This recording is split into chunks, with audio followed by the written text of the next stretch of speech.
You're listening to a Monster Kid podcast.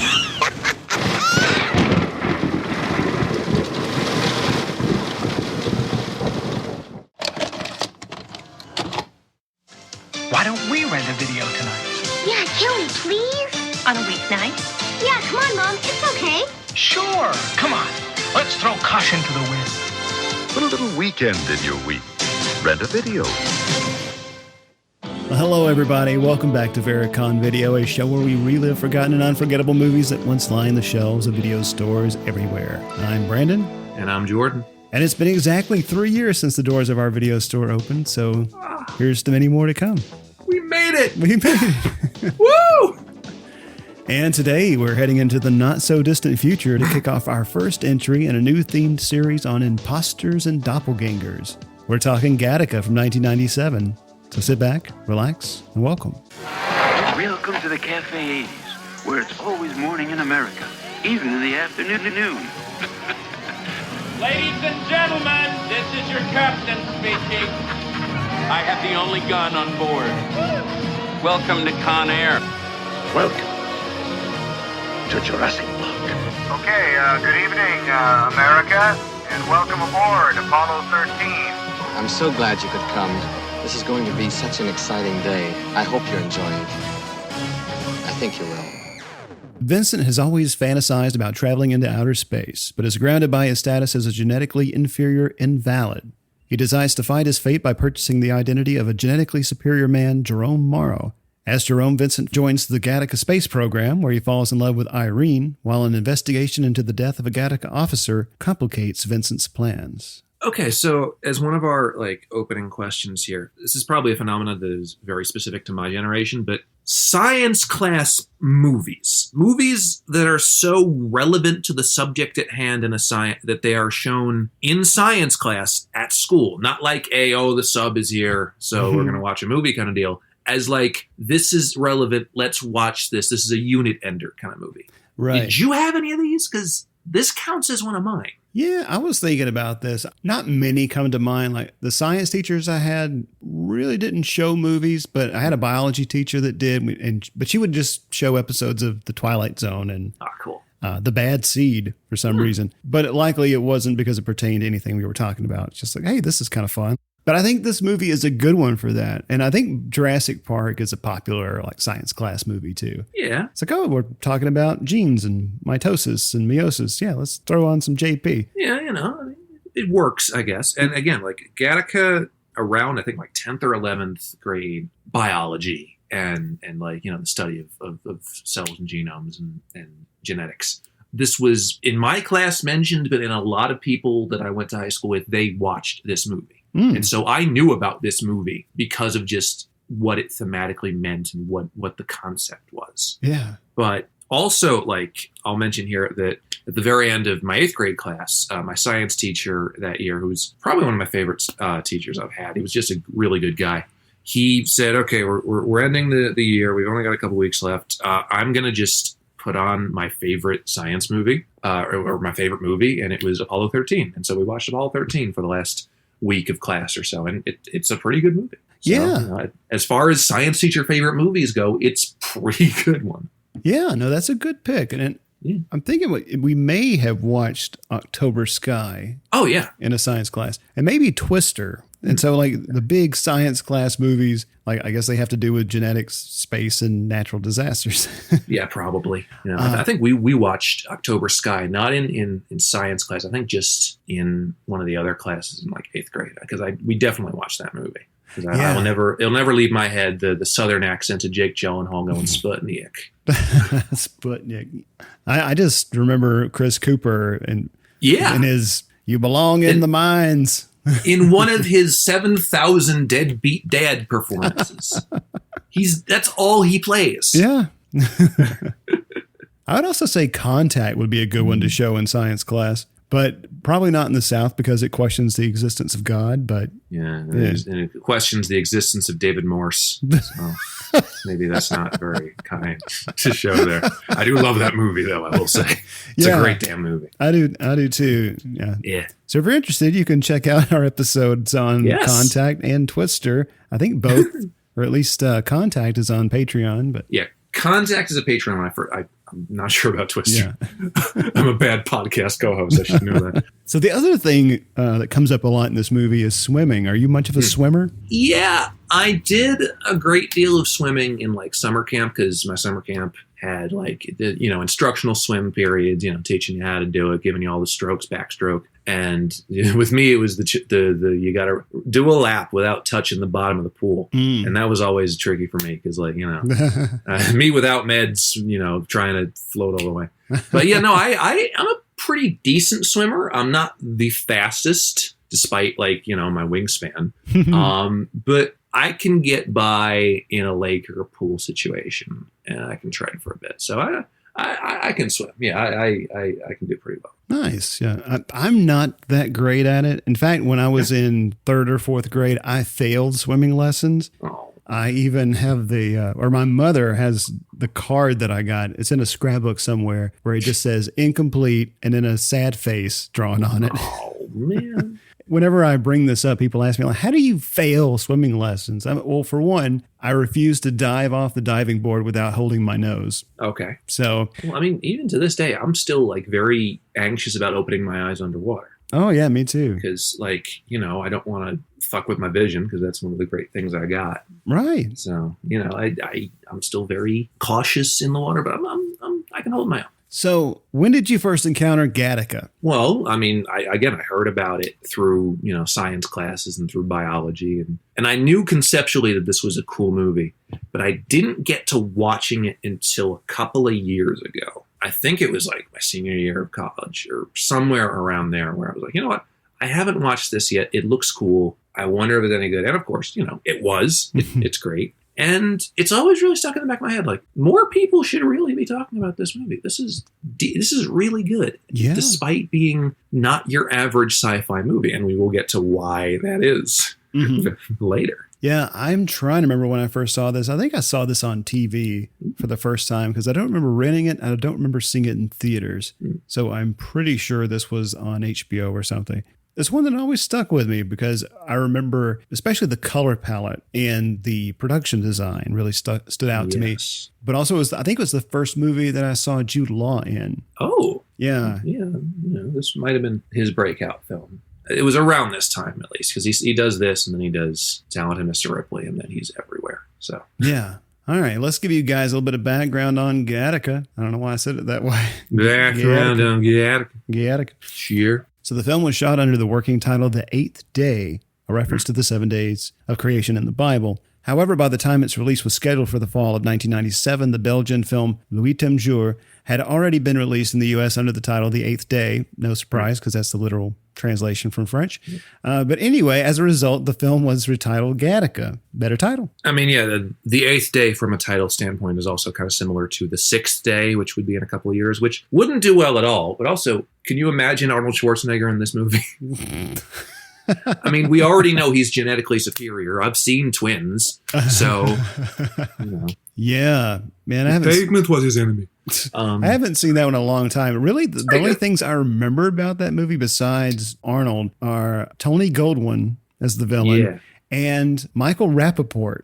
Okay, he's reclaimed some fame to a degree now. He's a sports talking head now, isn't he? I'm not sure. I know he's got a podcast, and I know he just spouts a lot of profanity when he talks about politics. Yes. But there's also a great video where he's just yelling at this cat, this ugly cat. Oh, yeah. What the fuck is that? What the fuck is that? A fucking cat? Hey, don't fucking look at me like that. That's a weird looking fucking cat. Ma! Yo, there's a stray cat outside. I don't want it starting a fight with Lucy. Lucy, it's okay. It's okay, Lucy. Don't worry about it. Ma! Ma, there's a weird fucking stray cat outside. It looks like Grandma, the fucking thing. It's funny you bring up Rappaport because a friend of mine was talking to me recently. Apparently, Rappaport lives in the same building as my friend's dad. Oh. According to some of the videos that he's shot, coming out of his building, it's the same interiors as my friend's dad's building. So apparently they're neighbors. So that's cool. Sure. Let's have him listen for Ma. Yeah. The only thing I remember about The Sixth Day is literally just the one F-bomb in that movie is, you know what? I think you should go clone yourself. Really? Why is that? So you can go fuck yourself. Okay, movie. And then because they only have one F-bomb, like they when he has a callback to it later, he can't say it all the way. Like he says, you know, when I told you to screw yourself, I didn't mean to take it literally. So you can't even say another fuck, Arnold. I mean, come on now. Spend some of your own money. Jesus Christ. So Gattaca was released in theaters on October 24th, 1997, and opened at number 5 at the box office, trailing I Know What You Did Last Summer, The Devil's Advocate, Kiss the Girls, and 7 Years in Tibet. Wait a minute. So the same weekend, you have Keanu Reeves' bad accent and Brad Pitt's bad accent. Was this the accent Olympics this fucking week? And arguably, Carrie Elway's bad North Carolina accent in Kiss the Girls. Oh, I haven't seen that one, so... Oh, poor Carrie. Oh, I know. I hate for him to be bad at anything, but oh, man. It's not bad. It's actually excusable because of, well, if you haven't seen it. Morgan Freeman. Yeah. I feel like I'm very cautious about spoiling things these days, even though this movie is almost 25 years old. He tends to do that. So the first week in the film brought in $4.3 million, and it ended its theatrical run with a domestic total of $12.5 million against a reported production budget of $36 million. It flopped, but it fortunately gained popularity on home video and cable. Well, yeah, good. I mean, the best movies do. And on October 30th, 2009, Variety reported that Sony Pictures Television was developing a television adaptation of the feature film as a 1-hour police procedural set in the future. The show was to be written by Gil Grant, who was written for 24 and NCIS. Alas, that never came to fruition. Why do all these great movies get rewritten as procedurals? Ugh, I don't know. It happened to Limitless. It happened to Snowpiercer. Like, just do a friggin' serial. Serial television is where it's at right now. Well, this came up when we were talking about Frequency. There was... Yeah, because God forbid we run out of police procedurals. God, we have tell like me about 50 it. Now. And they're all produced by the same 3 guys. Yeah. So special edition DVD and Blu-ray versions were released on March 11th, 2008. Both editions contain a deleted scene featuring historical figures like Einstein, Lincoln, etc., who were described as having been genetically deficient. Wow. And also, when the Freemans visit the geneticist early in the film, they're told that if you want your child to have specific aptitudes, that's going to cost more. They said $5,000 or whatever. And they're like, ooh, they look at each other like, oh man, like we really want that, but we can't afford it. I'm like, well, you'll probably be just as fine singing to your child in the womb, which...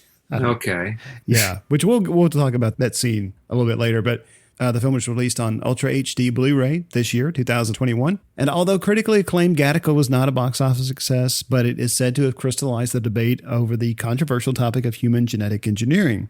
The film's dystopian depiction of genoism has been cited by many bioethicists and laypeople in support of their hesitancy about or opposition to eugenics and the societal acceptance of the genetic determinist ideology that may frame it. In a 1997 review of the film for the journal Nature Genetics, molecular biologist Lee M. Silver stated that Gattaca is a film that all geneticists should see, if for no other reason than to understand the perception of our trade held by so many people of the public at large. Which I thought was interesting. For one, that a review of the film appeared in an academic journal specifically for geneticists. Yeah, and I mean, what you get from this is that scientists and science people like this movie. Yeah, absolutely. It's like, this movie was voted by NASA scientists to be the most accurate science fiction film ever made. Now, granted, this came out like before The Martian, which is arguably more accurate. Mm-hmm. But people who like or in the science industry like this movie. They think it's accurate. They think it does the right things, which says a lot. Right. And they're accessible, too, because they communicate science for the layperson. Yes, exactly. And speaking of the layperson, U.S. Senator Rand Paul used near verbatim portions of the plot summary from the English Wikipedia entry on Gattaca in a speech at Liberty University, October 28th, 2013, in support of Virginia Attorney General Ken Cuccinelli's campaign for governor of Virginia. And Paul accused pro-choice politicians of advocating eugenics in a manner similar to the events in Gattaca. It's just fear-mongering, man. That's not what's going on. It's the same kind of move that people were making recently. Yeah. With I Am Legend. Like, because this happened in this movie, clearly that could happen in real life because it happened in a movie. And it doesn't work like that. other than, network. The speech overall was about being anti-abortion, and Ken Cuccinelli being very anti-abortion. And the theme he used to illustrate that was basically, he said that people who are pro-choice on the issue of abortion are sort of like the evil autocratic state in the movie Gattaca. They want to kill off anyone whose DNA and genes aren't approved of by society. Seriously, that's the argument. People who are pro-choice want to start practicing Nazi-style eugenics in America, or at least Gattaca-style eugenics. So therefore, vote for Ken Cuccinelli. It was kind of weird. All right, so let's jump into some of our discussion points here. Yes. So I'll kick us off with just some thoughts about eugenics, bioethics, and determinism.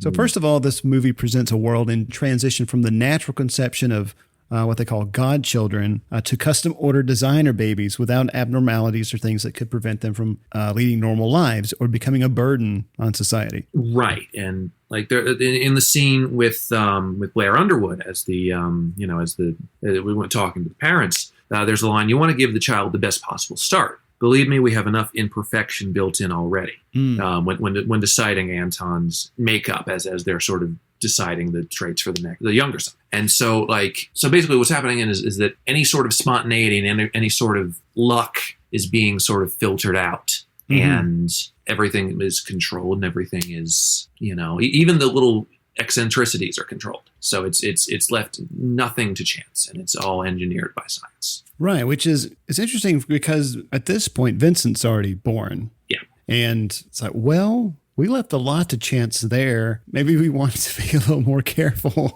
Yeah. But now, I mean, prenatal genetic testing is pretty common. It can detect chromosomal abnormalities like Down syndrome with a pretty remarkable degree of accuracy. I think it's like 80, 90%. But even that still is a considerable degree of bioethical issues that some parents, much like the Freemans in this film, might be reluctant or simply financially unable to pursue, wanting to leave some things to chance. Yeah. And I just thought it was interesting, like how this geneticist consults with them, with the Freemans, that he's selling this service, this product, like, I can build you a child. Yeah. Tell me what you want. But just the way it's framed, like you wouldn't want your child to be a burden on you or society at large, would you? Yeah, I mean, it's the acceleration of capitalism to the point where even human lives and human makeup costs money. Right. And it's very much a bleak but honestly accurate portrayal of a future where, you want your child to have the best lives? How much you got? Right. Yeah, exactly. Yeah. Yay, capitalism. Yeah, fine. That was groovy, smashing. So the other thing to mention is that this universe also has its own sort of frowned upon discrimination called genuism. What are we to make of this? Racism has been abolished in favor of genuism, but the discriminated upon hero of our story is still a straight white male. Yeah. So does that amplify the idea that the straight white male is the dominant or the ideal? Well, we don't see a great deal of people of color in this movie. I hate to say it. We don't. But they're all people. They're all service people. It's Blair Underwood. We also have, Maya Rudolph as one of the nurses. Right. You have, occasional people of color. The world, it's an issue that's sort of been minimized because of the whole genetic revolution. Mm-hmm. And maybe Andrew Niccol just doesn't have time to cover that. Yeah, or it may not have been a part of his plan in the mid-90s. I mean, I feel like if this was made today, that certainly would have been addressed, but There's also not a ton of people of color in Truman Show either. Just putting that out there. Right, yeah. Like Irene, so if we were talking about the sexist aspect of it, I mean, yes. Irene, I guess she's an important part of Gattaca's team, but very much like the 60s vision of utopian ideals this film is nodding to, like she's still embedded in a male-dominated workplace. Yeah, and that's another issue that's sort of minimized by the geneticism thing, where there's not a great deal of strong female characters either. And even Irene, who is an important character and has some good character traits, exists to fall in love with our lead and lead him to the desired place. This film doesn't really also pass the Bechdel test either. I like this movie. This is a great movie, but like all of these things are sort of popping out once you realize the emphasis on geneticism and the shying away from any other sort of discrimination. Yeah, and we'll come back to this in a second, but I mean, genetics have been used as a way to support these sexist ideas, like trying to think of a good example, but it's like in sports, for example.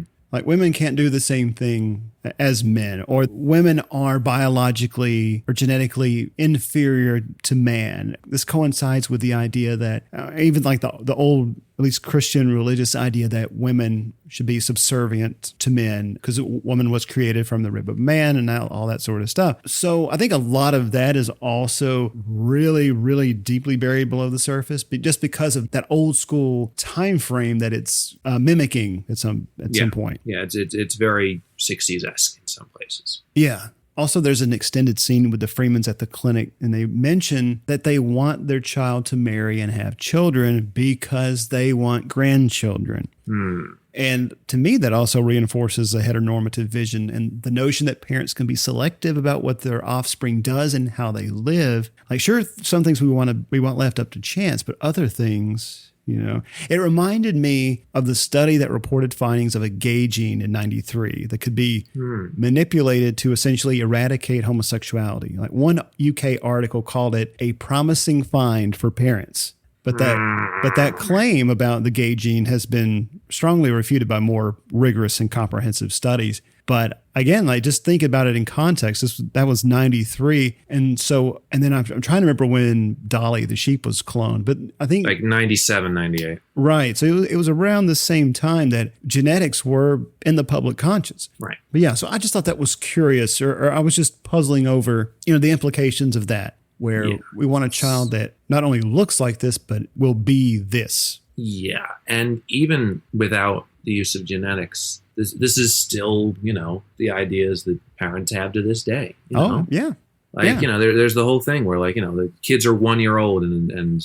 meets another 1 year old of the opposite sex. And like, oh, those two are a couple. Right. It is. Yeah. Foisting these norms on them at a young age and just sort of expecting them to go with it. Mm-hmm. Yeah. It drives me crazy. And I mean, I've heard this from other people in like the LGBTQ community who, like, after they come out, parents are so disappointed because they feel like, I'm not going to have grandchildren. Yeah, because they're so tied to the expectations and the norms and, what is to become of my empire, essentially. Mm-hmm. And my legacy. Exactly. And it's not about you. Having kids, it stops being about you and it starts being about them. Right. I say this as someone who hasn't had kids, but...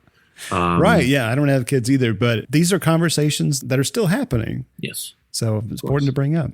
There's a line that Tony Shalhoub has here. Blood has no nationality. Like in terms of like setting up Vincent to be Jude Law, essentially. Mm-hmm. Right. In another story, Vincent not being British would be a dead giveaway. Here it is not. I like this point because it's like national identity is also stripped away, like along with other discriminatory markers like race and gender. So genetic purity is all that matters. And what does that mean? Like, let's unpack this. So we have the fortunate, the privileged, valids, because they meet some unclear to us criteria based on their ability to contribute to society without negatively affecting the societal status quo. Like even the word valid implies being compliant and acceptable, like having been validated. Like the affordances of biological makeup supersede linguistic and cultural diversity. Like so difference, broadly speaking, is being erased. Yeah,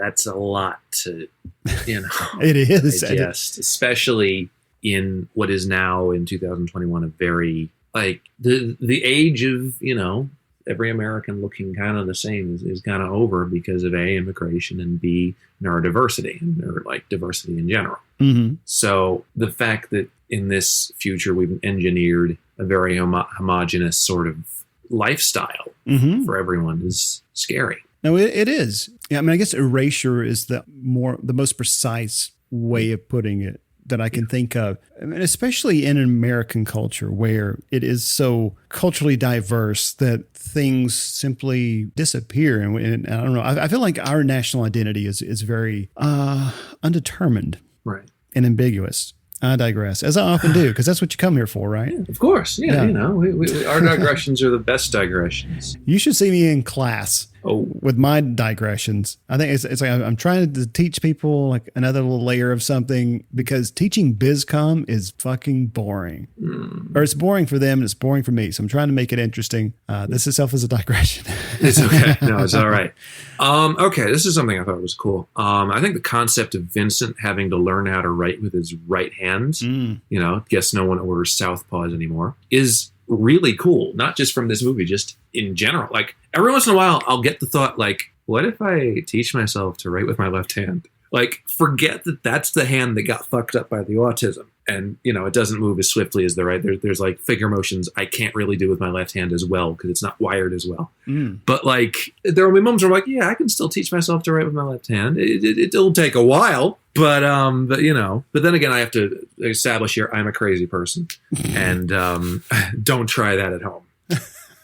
No, I mean, this is cool. And I like this comment. I'm like biased against left-handed people because, well, I'm left-handed. And I think left-handedness carries a lot of interesting history, some negative like conditioning and corrective practices, but also some advantages. Yeah. And you've probably run across this in baseball. Oh, yeah. As a Philadelphian, I'm aware of the support for Steve Carlton, one of the greatest pitchers of all time, and possibly the greatest left-handed pitcher of all time. His nickname was Lefty. Like, he took that one before anyone else, essentially. There is definitely a bias in baseball towards the occasional pitcher who can become great and be a left-handed pitcher. Yeah. Although, I will add here, in terms of what, you know, the genetic super person or whatever, there is a rare pitcher named Pat Venditt who pitches with both hands.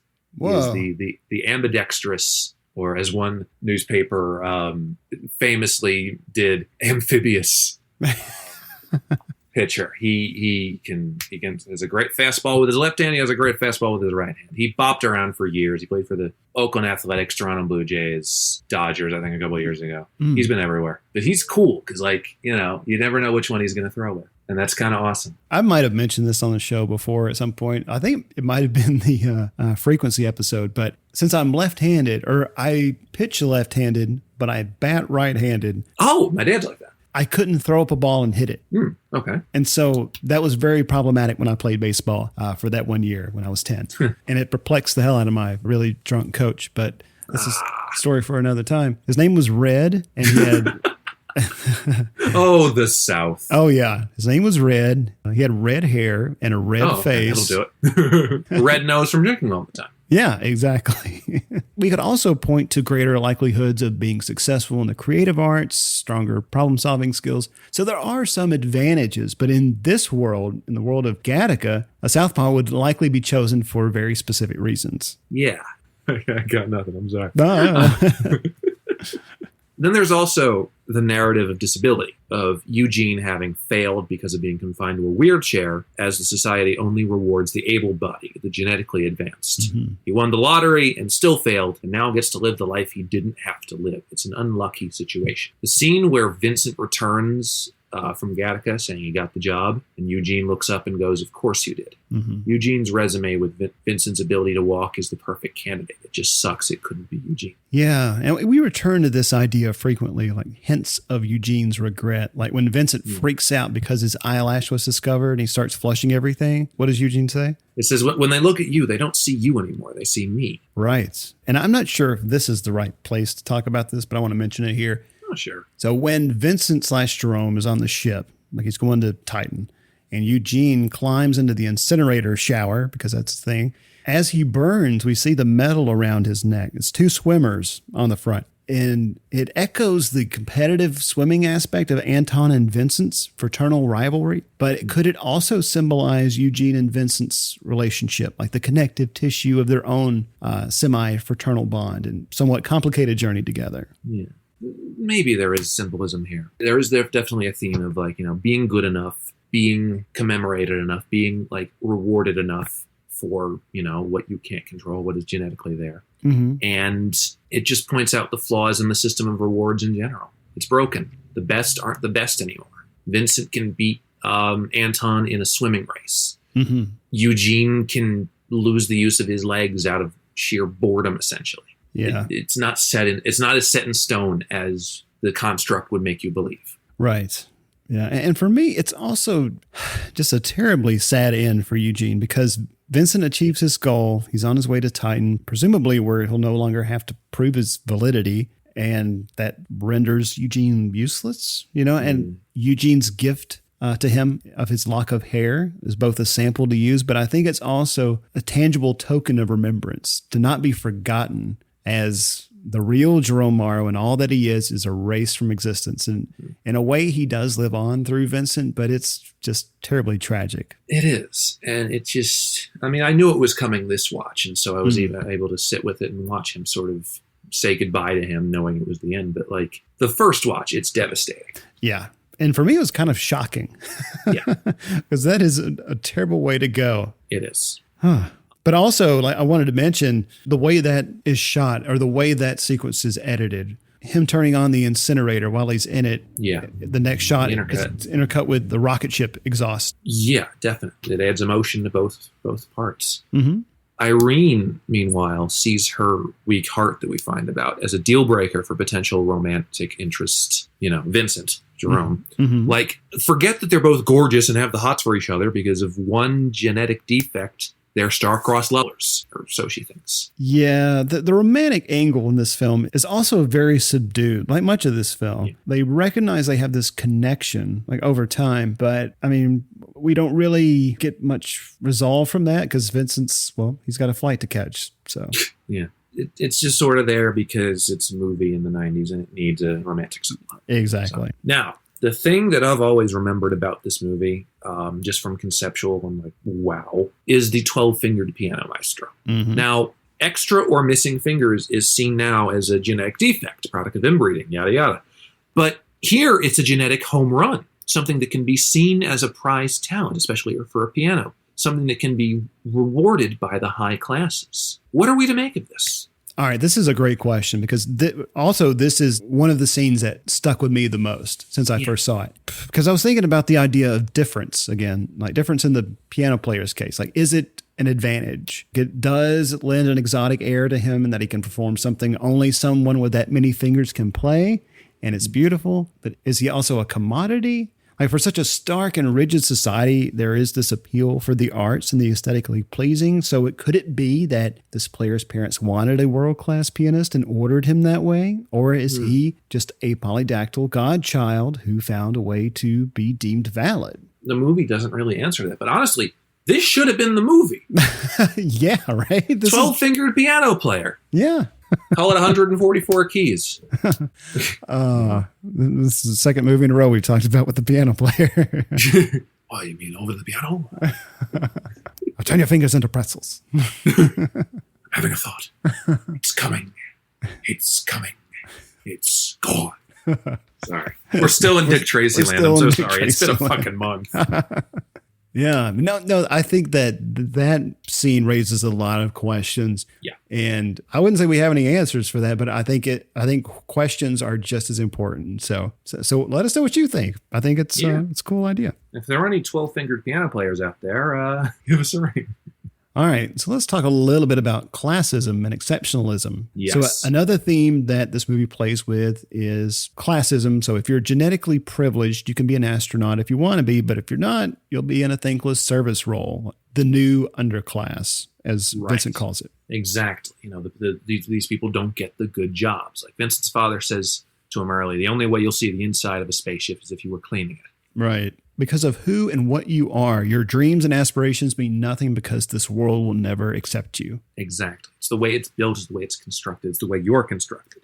Right. It's just, the rules are the rules, and it's tough luck. Yeah, and I feel like this idea, this is not a foreign concept. People, we struggle with this idea all the time, every day. This saturates our capitalist society. But I guess to see it presented in such in a very clear sort of way where there really is two classes. There's really no sense of a middle class. Like you are either valid or invalid. Right. There's no in between. There's no in between. It's a binary society. In my opinion, they did something very deliberate in casting, the acting. Both Ethan Hawke and Ernest Borgnine look lower class. And also both have won claim playing lower class characters, Borgnine in Marty and Hawke in Boyhood. Lauren Dean, Gore Vidal, and especially Jude Law look higher class. Mm-hmm. Scenes with Hawke and Law, I see Hawke as a longer, more asymmetrical face and Law with the more perfect and acceptable looks. And of course, Vidal is textbook posh. The casting people did really well in creating this effect. Yeah, and I was puzzling over this idea too because, like Jude Law, Gore Vidal, they have this, I would say, a regal appearance. Like they look like the kind of people that would be in portraits on your wall. Like they're kempt and well-featured. So yeah, I think that in terms of their appearance and how they're presented also reflects their social class. Right. Or their validity. Yeah. If we want to use that. Yeah. Sure. We have to talk about the look of this film. Uh-huh. It certainly looks very striking. It is. So let's talk a little bit about this idea of retrofuturism. Gattaca develops a visual style that harkens back to the 1960s through its use of clothing, cars, architecture, and throughout the production design. For instance, the Marin County Civic Center was used as the lobby of Gattaca. This was built in 1960, and it is most recognizable from THX 1138, which is also set in a dystopian future with a police-controlled populace. This one has more hair, though. A lot more hair. Yeah, just a little bit. Hair is everywhere in this movie, by the way. Be aware. Yes.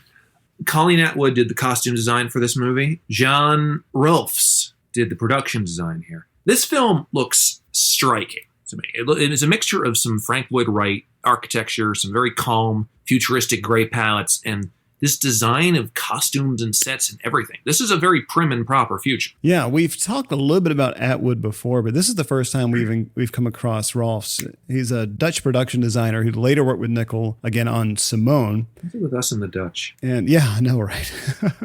And he was nominated for an Oscar for Best Art Direction for this film. Good. Hasn't done a lot of great movies. I think one not long before this was The Juror. Okay. But anyway, go look at his filmography. It's not the best, but this movie's probably the best of the lot. He did this. Yeah. Sure. And also note Eugene's helical staircase. It's like a strand of DNA. Yeah. The symbolism staring at you in the face, but it's still cool. Especially in the scene where Eugene has to just crawl up the stairs. Like he's literally fighting the genetical world. Exactly. We've got a clip here of Jude Law talking about this scene. So let's have a listen. I'd only done a couple of very small British films prior to that. I was just incredibly excited at the idea of being invited over to Los Angeles to make a film. I was fortunate that it happened to also, in my mind, be a really wonderful script and a great part in that script. The elements that I loved about it were this idea of him being a fallen god in a way.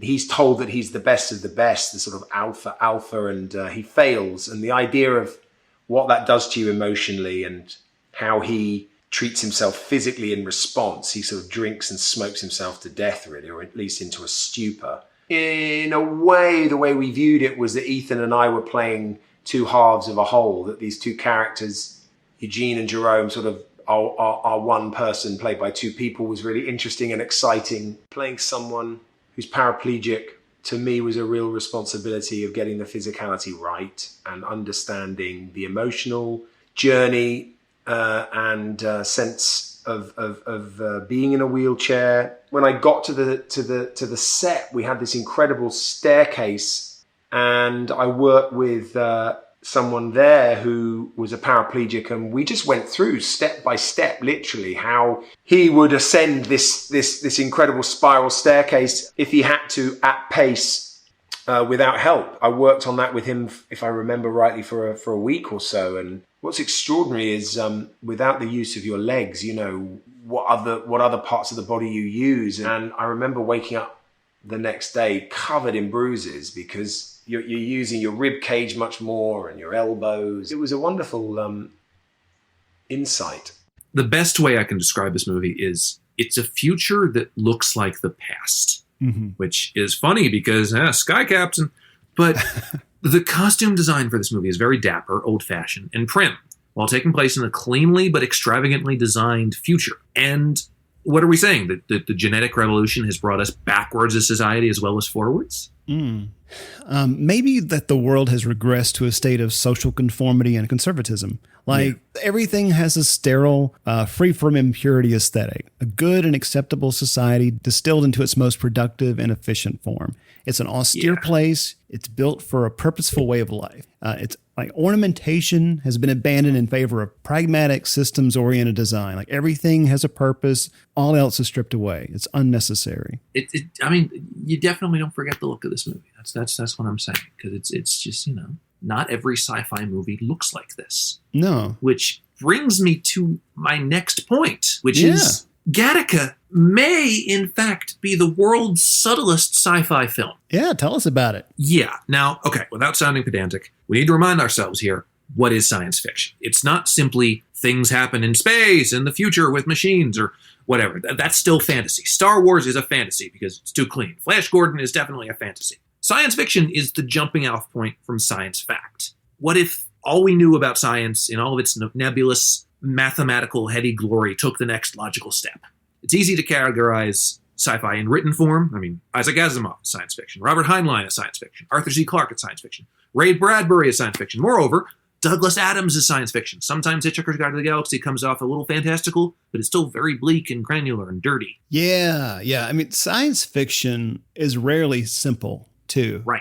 Fantasy can often be reduced to a set of tropes and archetypes, yet both genres have a considerable degree of world building to do. And science fiction is grounded, as you said, in what is possible or plausible or within the realm of possibility. And it could happen because there's a scientific rationale to support it. Fantasy relies more on the breadth and depth of imagination or a suspension of disbelief. Although these genres, of course, play very well together because even science fiction relies on a suspension of disbelief to a degree. Yeah.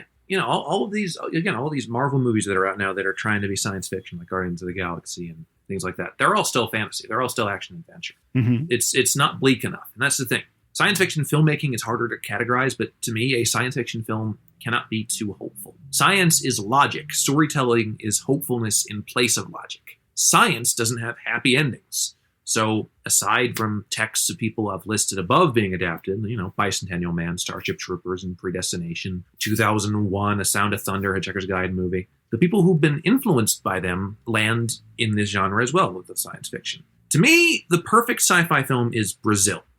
Blade Runner comes just underneath, but Brazil, I think, takes the cake. It is realistic, bleak, the kind of future fueled by advances, not only science, but our own ego. It's also very, very dirty.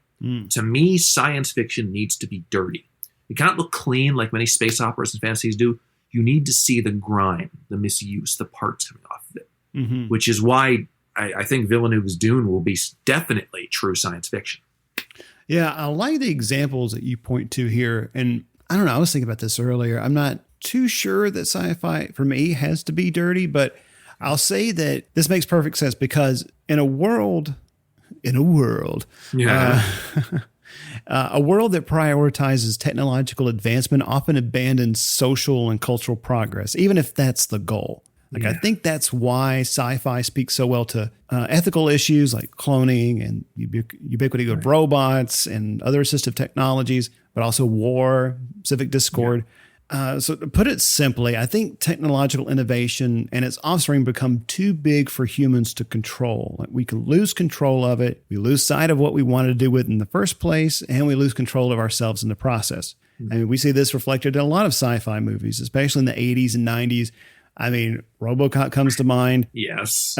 Because you've got technology in the hands of a corporate conglomerate that doesn't know how to wield this technology, to wield this power. But in Gattaca, it's also about micromanaging and policing bodies, these cogs in a great machine. And so we have this utopian ideal. So we have to make sure everyone and everything conforms to that. And as a result, this world has a very mechanical feel to it. Like it's optimized for precision, to function with as little risk as possible of being compromised. Right. These are very much human beings, but a lot of them move like machines. A lot of them are very blunt and not emotional and, resemble like a working larger machine with no real room for any mistakes. Yeah. It's a very mechanized future. It is. And there's really no sense, I mean, very much like many utopian and dystopian films, there's no sense of individuality. Right. I mean, not really, I don't think. Not really. Because so much of people's lives are pre-planned or, are pre-constructed.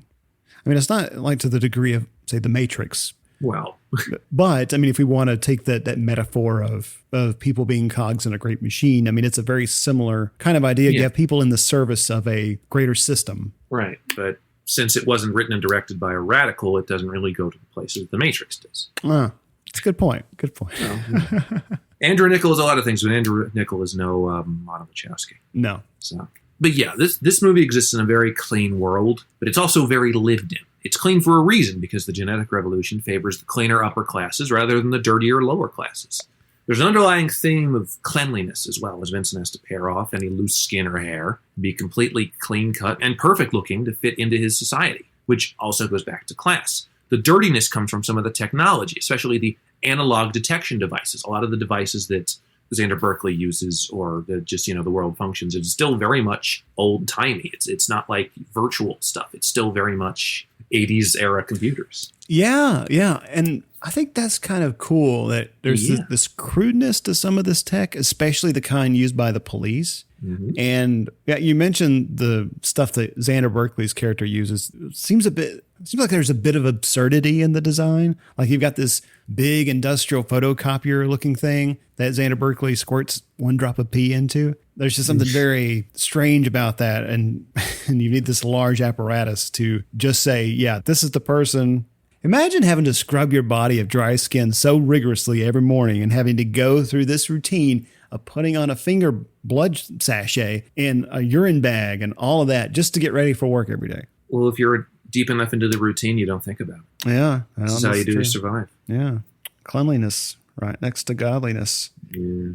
And I love these extreme close-ups that we get of the hair, the fingernails, the blood. We could read this as these shots emphasize the rare, the precious, like the uniqueness of humanity embedded in biological material. It's like each tells the story of us, but in Vince's case, that can be a bad thing. That is his downfall. Yeah, exactly. I wanted to also mention here that the speakers in Gattaca, in the complex, they broadcast announcements both in Esperanto and English. So if you haven't heard of Esperanto, it's an artificial language. A Polish ophthalmologist created it in the late 1800s, and it was meant to be a universal second language for international communication. And it's interesting that it's only used here in the announcements. And I wanted to ask, do you think this also goes back to the idea that blood has no nationality, like that national identity is meaningless because presumably those cultural and linguistic barriers have been erased? Exactly. I mean, this is still a very Anglo-centric culture. Mm-hmm. And, what use would they need to speak in the other languages?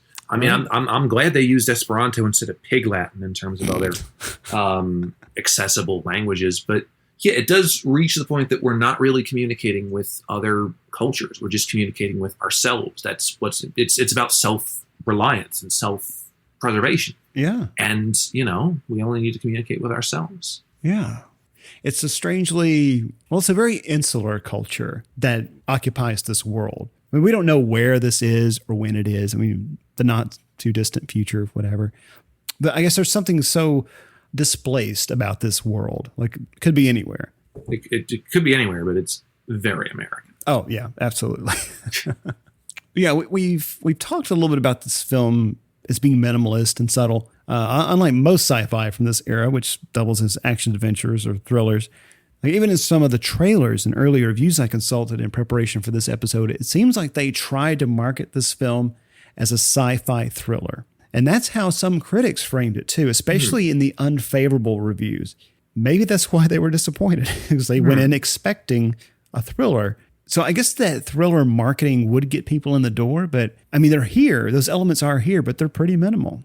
Yeah, I mean, this isn't a very big and explosive movie. I mean, 5 punches are thrown, 1 headbutt. There's only one semblance of a chase scene, and you don't see much of the pursuers. Yeah, I mean, there's certainly suspense and tension here because you're like, oh shit, is he going to be found out? But that's really not enough to make it a thriller. Like, even though we have a murder mystery at the center of it. And there's only one senseless death, and the culprit goes quietly. Also, there's only one other death, but it's a suicide, and it's handled not shockingly, oh, yeah. but more dramatically. Right. Yeah. It's not like a murder or anything. It's like, well, this is being handled gracefully or whatever. Right. There's no explosions, only fire and rocket exhaust. Mm-hmm. There's no aliens, only human genetic advancement. No time travel, but spaceflight. Yeah. So it's all very subtly handled and very compacted. Mm-hmm. It's not like a lot of the other sci-fi movies that were coming out this year, like Alien Resurrection or Starship Troopers or The Fifth Element.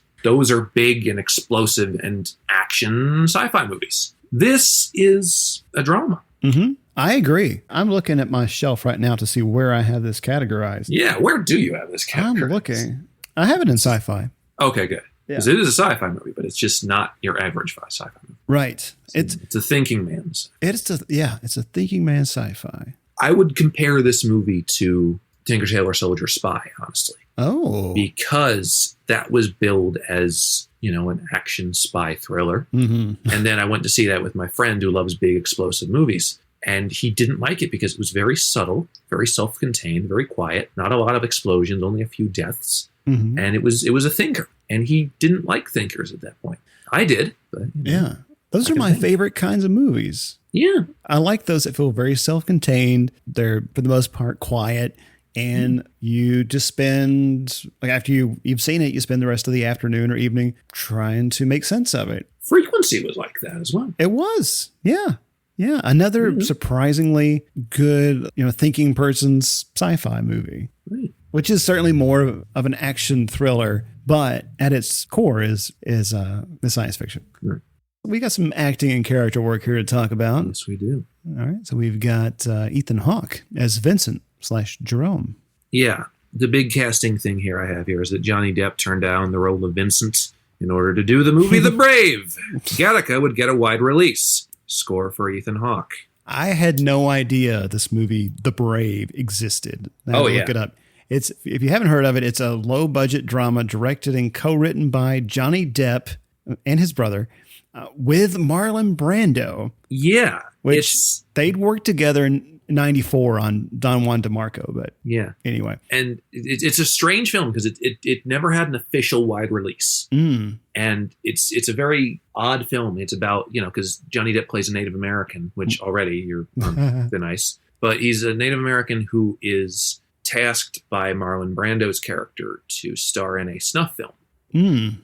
So it's very shocking, and that's why it never got the wide release. Oh, well, I didn't see that coming. Well, now you know. I have a big side note here, but I feel like I have all of this great knowledge, useless knowledge in my brain that I have to give you some of it. When I mentioned Don Juan DeMarco, so the character of Don Juan was created by Lord Byron. And for the record, it's pronounced, at least as it was dictated by Lord Byron, it's pronounced Don Juan.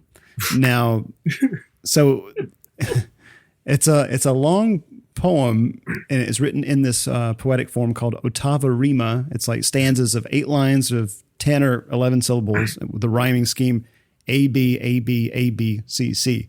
But because of the rhyme, the poem suggests that it's pronounced Juan for the rhyme to work.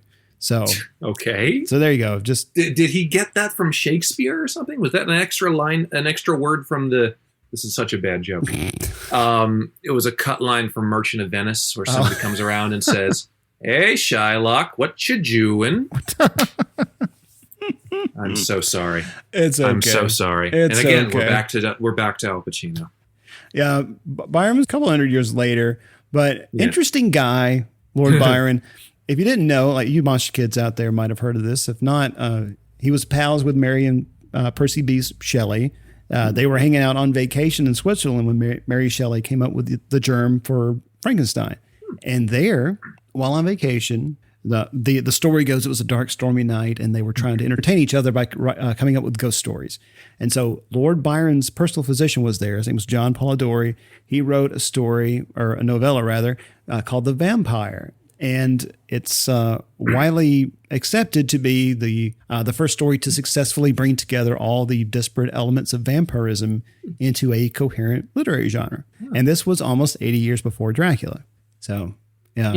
And in the words of George Carlin, I have no ending for this, so I'll take a small bow. Well, I have an ending for this because you said that it's a Monster Kid thing, but also the events of this sort of meeting between the Shelleys and the Byron were the stuff of a Ken Russell film called Gothic. Oh, interesting. I thought that was what you meant for the Monster Kids, because this is very much a Monster Kid movie in that it's weird and kind of fantastical and horrific. And Ken Russell makes weird movies, man. Yeah, I've heard that. They look striking, but they're weird. Yeah. I learned this story in an undergrad, like in a British Lit 2, and it's fascinating. I mean, I became very obsessed with Lord Byron for a short period of time, especially Lord Byron and Percy B. Shelley's friendship, and also how Percy Shelley died tragically at sea.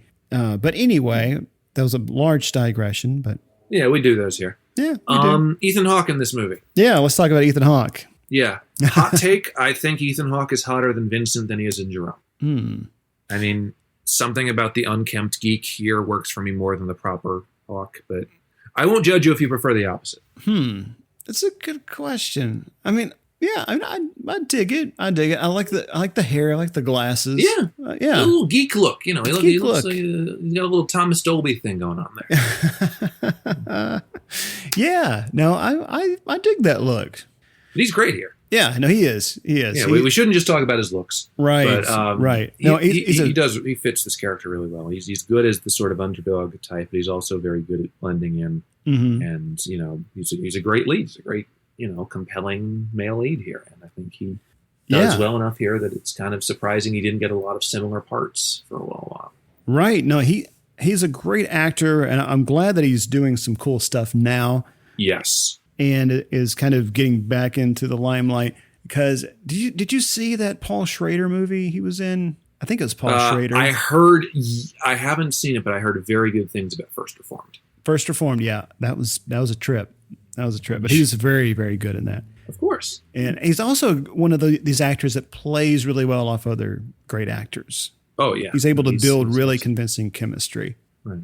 Gattaca is a meticulously designed film. The costumes are incredible. The art direction is incredible, and it's difficult to do a futuristic movie without a lot of money. We really had to design a world, and Andrew was brilliant. He got 50s cars and Frank Lloyd Wright buildings, and he just made this whole hodgepodge of design influences that was beautiful, and the writing, of course, was phenomenal. I've done two really good science fiction, Gattaca and Predestination. Predestination is a movie that many people haven't seen, but it's one I'm really proud of. The guys who made that movie, the Spirig brothers, are big Gattaca fans. And so I think that's why they wanted me to be in it, is Predestination owes, from a design point of view, it owes some ideas to Gattaca. All right, so Jude Law as Jerome/Eugene. Another actor who's really hot in this. That first shot of Jude Law rounding the corner feels iconic. The smoke billowing up, the green light. The new cinema hero has arrived. Yeah, and I like that. I think whenever Vincent's getting fitted for his contact lenses, there's the line that Jude Law has, "My eyes are prettier." Yeah, which wouldn't be that out of place in Closer either. Yeah. I like that so early on, like he communicates just this brooding, almost... longing? Maybe, yeah. Like he's watching Vincent become him. And so every moment he loses a piece of himself. Right? I think that's how he's viewing it. He already lost a big piece of himself when his legs stopped working. Right, yeah. Sorry. No. Eugene is the most heartbreaking character in the movie. Probably the most important character in the movie. He's robbed of his evergreen universal fate, and he spends his days drinking and criticizing Vincent. Jude Law plays him perfectly, having enough spoiled humor in between the sadness.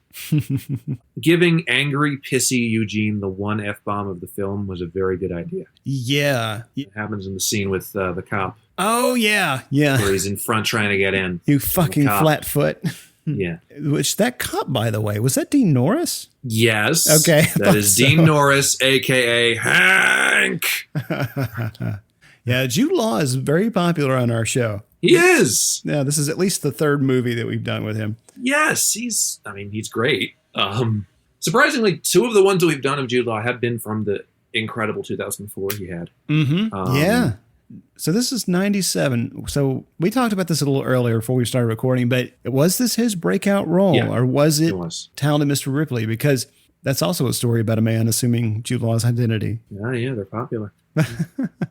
I think a year or two after this, somewhere around there, he was in Existence. Oh yeah, that's an interesting one. Still haven't seen, but I'd recommend it. I'm not a big Cronenberg fan, but right, yeah, I thought that was kind of cool. Okay, not perfect, definitely not perfect, but cool. All right, I'll check it out. Yeah, this was around the time, after Gattaca, he would get roles like Cold Mountain and all more of the kind of Oscar baity movies. Alfie, Sherlock Holmes. Alfie, yeah. So Uma Thurman is Irene. Yeah, to put it into perspective, this came out 3 years after Pulp Fiction. That's crazy. Yeah, she was just trying to keep her career going at this point after the huge breakout of Pulp Fiction. And this helped to an extent. Yeah, I think she was reluctant to take this on at first, but I think after she met with Andrew Niccol, well, let's listen to what she has to say. The elegance and beauty of Andrew's writing just jumped out at me, and it wasn't even initially necessarily something I would do. It just kept coming back, and I met with him just to meet with him, and we talked about the piece and the world that he created, and it was so fascinating that it's kind of sped on from there. He doesn't look offended if a line doesn't play. He doesn't look terrified if a choice totally contrary to his own is presented to him and works. He's very free that way and creative, and one of the happiest directors I've ever worked for. When I was doing my research, I looked at her last name is Cassini. Yes. Which I assume this is referring to Jean-Dominique Cassini, who discovered the Saturnian satellites in the 1600s and discovered what is known today as the Cassini division. It's the gap separating Saturn's rings into two parts. Gosh, there's like a pack of dogs outside or something. It's astronomy dogs, row, you've got the wrong planet. So that's a trigger. But Saturn's space orbiter was also named after Cassini, and its landing probe successfully touched the moon Titan's surface in 2005. FYI. Very cool. I used to be huge on astronomy, and it was one of my first couple special interests when I was like 3 or 4. I was like, I want to know all about the planets. Yeah, it was one of mine too at some point. Yeah. It's cool as hell. Yeah, space rocks. Yes. Yeah, so then we got Alan Arkin as Detective Hugo. Has Alan Arkin been the same age for the last 25 years? Yes. Because he looks the exact same as he does now in this. He does. I'm trying to think what I last saw him in, but yeah, he really hasn't changed in at least 25, 30 years. He has some good lines in this. I love him breaking into the little dining hall. Going, I will be your detective for the evening. Please don't leave the premises. I said nobody leave. What, am I speaking in some strange foreign language? He's got some great deliveries. Oh my God, yeah. But every time I think of Alan Arkin, like when I was watching this, I was thinking, Vincent, that's your name, right?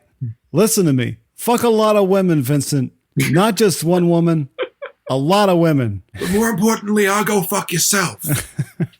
I haven't seen Little Miss Sunshine in a long time, but he just steals the show in that movie. So well written. Against all odds, Alan Arkin fits here.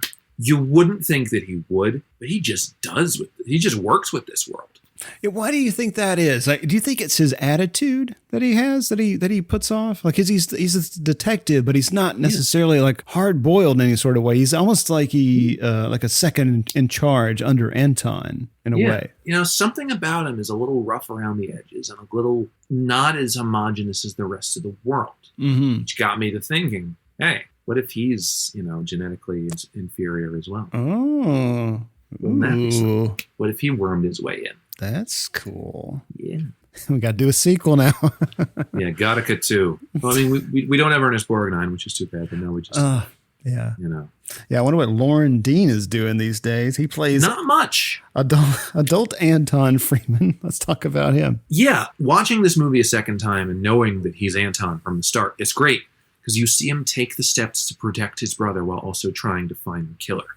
you see the moment of realization when he sees Vincent face in the detector. Mm-hmm. Lauren Dean plays this role so that we don't immediately know it's him on our first watch, but we're rewarded on subsequent watches. Yeah, I remember that being a big shocker when I first saw this, when Vincent and Anton have their confrontation, or they're reunited. It's revealed that, yeah, they're brothers. But Anton character, I mean, I think Lauren Dean is fine here. But would you say that his performance is one of the more intense in the film? Because yeah, Vincent and Eugene have their moments, but especially towards the end when Anton has to prove himself. I'm not sure if this bit is too well developed, but it works in Andrew Niccol world. It does, because you get the sense that because Anton grows up with a very biologically inferior brother, that he has to prove himself as completely superior at all times. Right. Like, not even knowing that he has like this sort of link to, inferiority or invalidity. Mm-hmm. And so he has to put up this front and be more intense. And that has sort of morphed him and turned him over time. At least that's how I read this. Yeah, no, I agree. I think that's spot on. Is he has to re-exert his dominance, or to almost for himself. It's really not to prove his worth or his validity to Vincent. It's more proving it to himself that he is not like this invalid. Yeah. Even though it's his brother. So they have a very complex relationship that, they don't go into a lot of depth, but just what the film suggests to us is enough. It's very interesting, especially how it culminates in that little swimming match they have at the end. Yeah. It's really cool, and it's well played by both of them. I think Lauren Dean does well here, and I think he hasn't really had the career that a lot of these other guys have had, but he's very good here. Mm-hmm. Yeah, so then we have Gore Vidal as director Joseph. I had to resort to quoting the Robin Williams routine here. Hello, Gore Vidal for Thunderbird Wine. Take 2. Hello, Gore Thunderbird for Vidal Wine. Take 3. He could have been Orson Welles' buddy. He could have been Orson Welles' buddy, yeah. The American fortified wine has always been celebrated for its excellence. I mean, can I just say Gore Frickin Vidal is in this movie? Sure. The bisexual man of letters who script doctored Ben-Hur and was friends with Federico Fellini, one of the great writers of the 20th century. I mean, come on. It's just so damn cool seeing him here. It's Gore Frickin Vidal. Like, I'm glad he took the role. I guess George Plimpton was out that day. But, it's just, again, he gets the part completely. It's a very subtle role. It's sort of an antagonistic role because he kind of did it. Like, he's still very much like, oh, yes, I did it. I'm sorry if any of you were troubled by what I did. Go on. But no other murderers in other movies are like this. Yes, I did, and I'm going to kill you. He's like, oh, yeah, thank you. I'll go away with you guys. It's been fun. It's been fun. Yeah, I remember. I think that was something that when I was younger really caught me off guard, because that never happens, where somebody's just like, yeah, I did it. I'm going to go quietly. Didn't even happen with OJ. All right, so let's talk about Ernest Borgnine as Caesar. I just kind of love that Ernest Borgnine is in this movie, catching Ethan Hawke dreaming of space and acting like he didn't star in the black hole. Right. Yeah. I was expecting him to be more of a mentor figure here, but I mean, he's still, I guess, a wise figure. He sort of is a mentor. I mean, he's definitely standing up for Ethan Hawke and standing up for Vincent at all points. And I've read that Caesar always knew that Vincent had made it as Jerome and just kept it to himself. Like, they cut the revelation, but pieces of that are still all around the film. Yeah, and there are moments throughout where it's hard to tell which characters suspect something is up and choose to ignore it versus those who are just simply oblivious. Yeah, and I like that a lot of that is sort of not said. I do too. Yeah. By the way, Borgnine, for the record, is this is 97. He's coming off of the worldwide smash Merlin Shop of Mystical Wonders. What the fuck is that?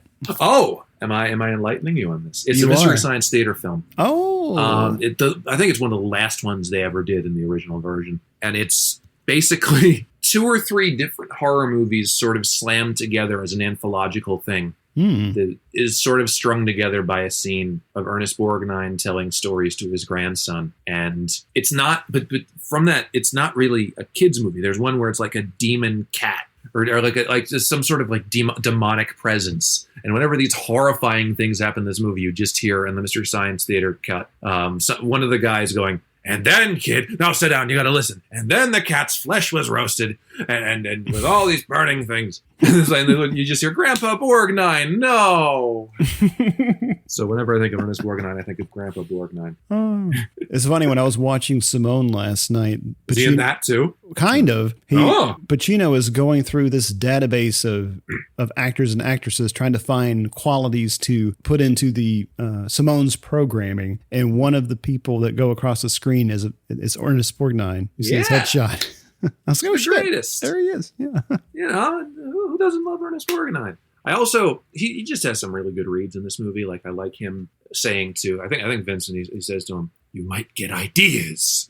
Ideas. Something like that. Yeah, it's great. Like Arkin, it's a wonder that he fits, but he gets this character and he gets what he needs to be. And he's fun. It's Ernest Borgnine. It's good that he's here. Yeah, no, we have a really good supporting older cast. Yeah. You know, some of these older, more seasoned actors. Yeah. And personalities. I mean, Gore Vidal did some acting, of course, but he's not specifically known as an actor. He does lots of things. He does, yeah. All right, so we got a few honorable mentions here. Oh, yeah. Especially Xander Berkeley as Dr. Lamar. Yeah. I'm saying it right now. He's the MVP of this movie. Yeah. Somewhere down the line, we were talking, and you mentioned Xander Berkeley specifically in this movie. And I triple-taked because his performance here had always stuck out to me, even in his small runtime. He's a simple character, but a very important one. We only see him in a couple of scenes, but just the spooling of what we learn about him. Yeah, because we learn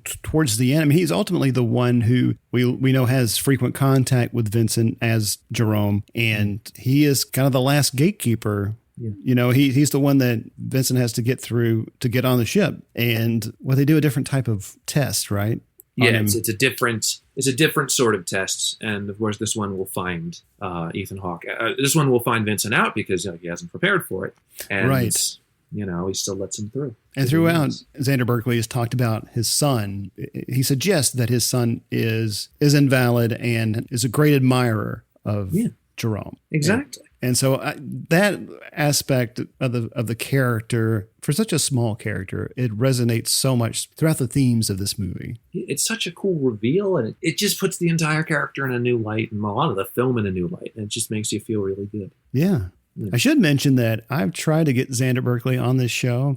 Like, I've messaged with him, and we were planning something last year, and I think he got busy and he didn't respond. So, but I tried, folks. I tried to get him on as a guest. He was really into it. He thought it was a cool concept, but things happen. He gets busy. But we also have Tony Shalhoub as German. Oh my God. Tony Shalhoub is one of those actors that can be the highlight of a movie despite only appearing in one or two scenes. His best example of this is Quick Change, obviously, but you can put Spy Kids 2, The Man Who Wasn't There, and especially this movie in there as well. Yeah, I like the way he plays this jack of all trades, slimy type, and his quick talking of what to do if things go south. He does a lot of that in Man Who Wasn't There as well as the lawyer. But he's really good at playing characters like that who are like really authoritative and like, in control. Yeah. As well as the opposite, people who are, subservient and, out of control. Yeah, you mentioned earlier about him, being one of these actors that can be the highlight of a movie, even though he's only in a few scenes. But he had that tiny role in Addams Family Values that sticks out to me. There at the end in the bar with Macho Man playing. He's a very lucky man. He just knows what's to put in these. He knows what these movies need. Yeah. He's a very good actor in that respect. He is. And we're going to be coming back to him in a future episode. Oh, I love him in the movie we're going to be talking about. Yes, I do too. I love him in that one so much. That was a hell of a thing. Yeah. Also, Elias Koteas as Mr. Freeman, Vincent and Anton's father. He's Another not character. Yeah, he's not in this much, but he's a nice addition here. Very understated acting that this piece calls for. Yeah. Oh, I want to mention here too, because I didn't know this until I was looking at the cast list, but Mason Gamble shows up as young Vincent, a.k.a. Dennis the Menace. Yeah, wow, all right. Which, just a different movie for him. Yeah. Just you can just imagine, like, in one of the swimming scenes, you just see Walter Matthau poking his head in. Wow. Tastes like paint and wood. I haven't seen that movie in years, but I remember watching it a lot on HBO Family. Oh, I watched that one a bunch growing up. It's very much a product of the Home Alone time, but it's great. Matt, that was fantastic. He's one of those actors. God, yes. I mean, hell, I watched The Taking of Pelham 1, 2, 3. He's great in that. Yeah, fantastic. He's great in Dennis the Menace, though. He's so versatile. He can do just about anything. He can be an action star. He can be a fun sort of caper lead. He can be obviously the comedy star or comedy foil for Jack Lemmon. Yeah. He's just really good. Yeah. I'm looking forward to doing a movie with him in the future. Oh, hopefully we'll get to do one of those. He's always really fun. Okay, we have some other just minor bit parts here. In one of the hospital scenes, the nurse who asked what name to put on the birth certificate is Minnie Riperton's kid. I don't know. I feel like she was playing Kamala Harris on TV last year or something. Maya Rudolph. Yeah. So, very cool. And as we discussed, the cop that questions Eugene as he tries to get into the recital is Hank! Fun fact, Norris also pops up in a small role in Starship Troopers, both the most subtle sci-fi film of 1997 and the least subtle sci-fi film of 1997. He was also in a small part in Lawnmower Man in 92, 93, 94. He has a lot of small roles in a lot of movies in this era. Yeah. All right, let's talk a little bit about Andrew Niccol, because he directed and wrote this film. Mm-hmm. And it was one of his first ones in both of those. Mm-hmm. So, something I noticed about his direction, a lot of up pans, a lot of springing up into scenes, a lot of green tints, a lot of gray in this movie, but Niccol still plays with green and orange at times. Mm-hmm. Yeah. I mean, this is also in Simone, same color palette, which I love. I love this color palette, and the shot compositions are so good. And these shots where he makes humans look very small against these large pieces of brutalist architecture. Yeah. And it's like the little column walkway that a lot of scenes with Irene and Vincent are in. Yeah, it's been in a lot of movies, but it feels very much like at home here. Mm-hmm. Yeah, a lot of great use of like lines in the shot. It's symmetrical at some points. Yeah. Mm-hmm. Yeah, no, it looks striking, and he does a really good job here. Yeah, to the point where I'm surprised that he wouldn't get to direct Truman Show. Yeah, which he did write. So let's talk about the writing of this film. Yeah, something I've noticed in at least both of Niccol's scripts from this era is the theme of God. You're playing God or undoing God's work. This one has a few more undoubtedly religious / ancient themes than the Truman Show, I think. Yeah, like after Gattaca, his next project that he wrote and directed that followed the Truman Show with Simone. I brought that up earlier. Yes. It's essentially about a producer played by Pacino. He starts losing actors, so he digitally creates a stand-in for one, and Simone, becomes very popular, and he's got to keep the ruse up. And so there's also that theme of creating life or orchestrating the semblance of it, and also tying in with the theme of deception that we have here. Just goes back to Pacino. Everywhere I turn, Pacino, Tracy. Niccol has attempted to recapture the lightning in the bottle that was this script on a few occasions. Because he would do projects. He would do Simone. He would do Lord of War. The most blatant attempt to recreate this movie's feel was In Time, starring Justin Timberlake and Amanda Seyfried. This one didn't work as well because I watched that one, and conceptually it was kind of there, but also the performances weren't up to speed, and I don't think he knew where the script was supposed to go, and Cillian Murphy was a bit too scenery chew. It didn't work as well. That's a shame. He also directed another neo-futurist film called Anon, starring Seyfried again, and also another one who keeps coming back to us, Clive Owen. Of course. Jesus. His current project at the moment is a movie called We Are Us, a biopic on Jacinda Ardern during the mosque attacks in New Zealand. A bit of a stretch considering what he's known for, but, as long as he's getting work. I did read that Niccol remarked in an interview that In Time is the bastard child of Gattaca. Yeah. And I haven't seen it myself, but he certainly has pretty clear ideas about what he wants to explore thematically. And it's like he's trying to tackle different facets of bioethics in these neo-futurist projects, but I don't think that he has been as successful as he was in this film, in Gattaca. Yeah, this was just a really good idea. It just executed really well. And okay, going back to this movie stuff. This movie includes a classic use of one of my favorite filmmaking tropes, the Gilligan cut. It's a little drawn out here, but it still works. Vincent realizes he needs to have surgery to lengthen his legs. No, you won't make me do that. Cut to. Yeah, it's great. They just cut to the saw and then the shot of him lying on the floor with those braces on his legs. It's great. We know you like your Gilligan cuts, Jordan. Oh, no, I love those. This movie is oddly organized. I always forgot that we began with Vincent as Jerome before flashing back. Flashing back right before the body is discovered, knowing the depth of the world we're in, and then realizing why it's bad that a hair has been left at the scene. That makes sense, but it's odd. Truman Show similarly has an odd structure. It's just how Niccol writes, I think. Yeah, I feel like for some moviegoers, the structure can be off-putting or disorienting, but I think it works for the most part. I mean, I've seen it several times, so it's kind of hard to say. Yeah, no, I, for the most part, yeah. Yeah, because we set the tone where he's already at Gattaca, but you want to know how I got here? Yeah. So we're going to go back and kind of fill in the details here. And so, yeah, I mean, I know they're trying to use the murder mystery as a little bit of bait for the audience, but yeah, that's fine. It works out. There's also this sardonic sense of humor throughout the movie, almost gallows humor, mostly emanating from Jude Law's character. You know, we have to get drunk immediately. This is a very serious film, but there's still room for serious, straight-faced humor. Yeah, and maybe this goes back to the idea I alluded to earlier about Eugene. Like, his only purpose for living at this point is to ensure Vincent maintains Jerome's identity. It's an oddly active pursuit of stasis, and that's almost contradictory, but Eugene is more of a maintenance person now. Like, he's in a service role as he watches Vincent become him and be successful. So he's quick to pad those troubles by drinking. But in this scene, it's a social occasion. It's a celebratory one. And so, I don't know, it's interesting to see Eugene almost in the kind of station that he would be if he were invalid. Yeah. You know, in this service role. So there's something more to that, but I thought that was kind of interesting too. Yeah.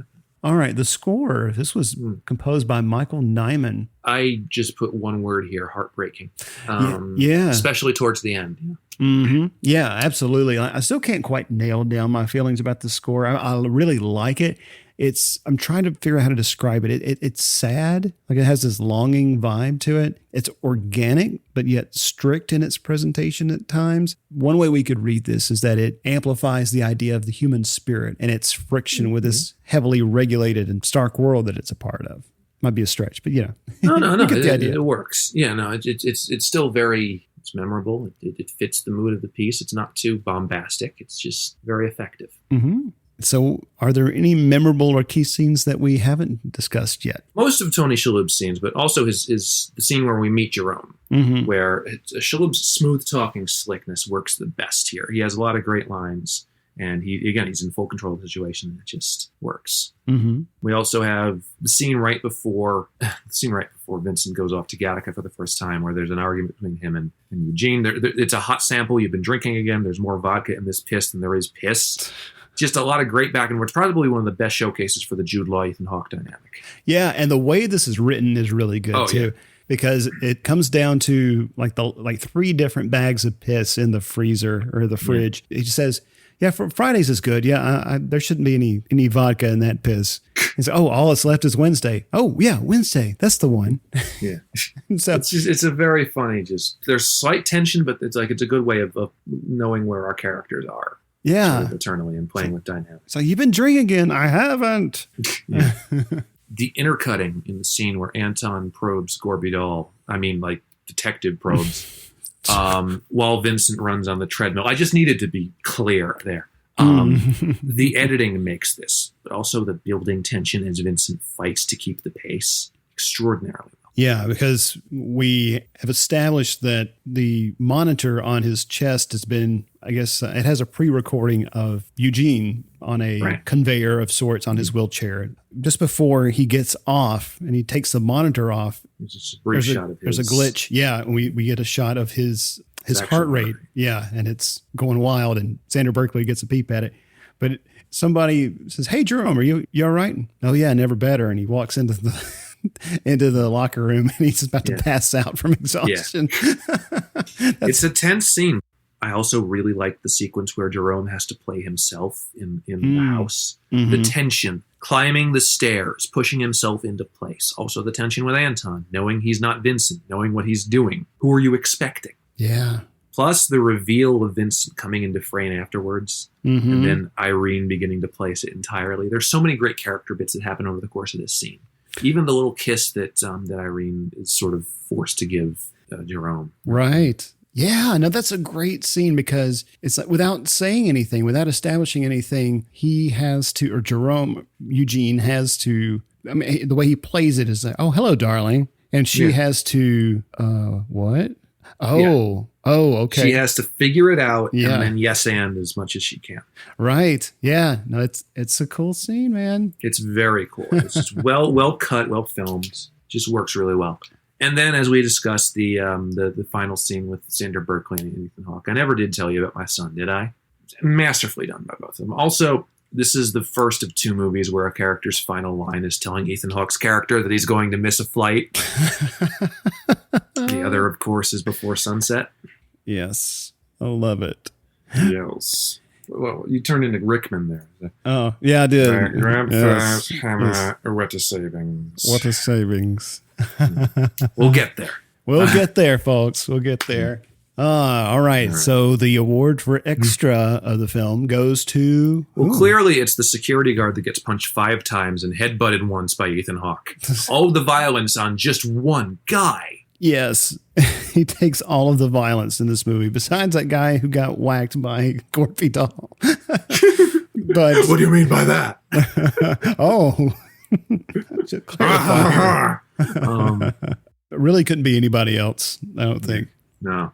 All right. So that was Gattaca from 1997. Final thoughts. Final thoughts is this is an excellent movie. So much of this is just well orchestrated, well designed, well thought out, and well done. I think everything sort of fits together perfectly. I think it works really good as sort of a very smart, subtle mediation on science and on ideas and on where we're willing to go just for our own superiority.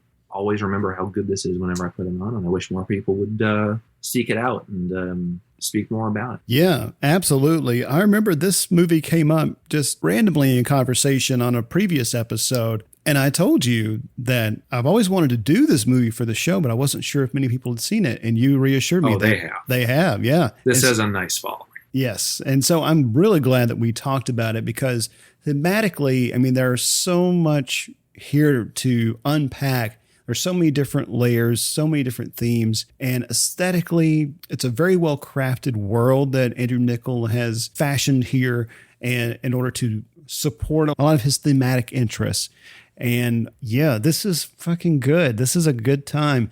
Like we said earlier, this is one that makes you think. And I think that it makes you really take a hard look at where we are now, especially, I mean, at the time of this recording, there are a number of discussions happening around bodies and rights to one's bodies and childbearing and things like that. And so I think this movie still presents some food for thought as we move forward into the not so distant future.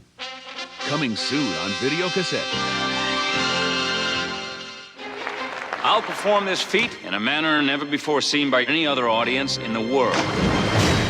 The audience liked it. This trick is top-notch. A friendship that led to rivalry. A real magician tries to invent something new. I suppose you have such a trick. A rivalry that led to obsession. I need to know how he does it. An obsession that could destroy everything. How does he do it? You want the truth. The Prestige. All right, it's time to give a special shout out to our casual and preferred renters over on Patreon. Lewis, Mike, and Jack from Random Movie Roulette. Mondo, Pete, Ryan M, Ryan S, Jacob and Tav from Test Pattern, Naomi and Rich from Bloody in Love, James, Zach, Mark. Thanks, Mark. Jordan Stad. Thanks, Dad. And Sketches. Thank you all so much for supporting the show. We really appreciate what you do for us. And your patronage helps us offset the cost of hosting and producing the show.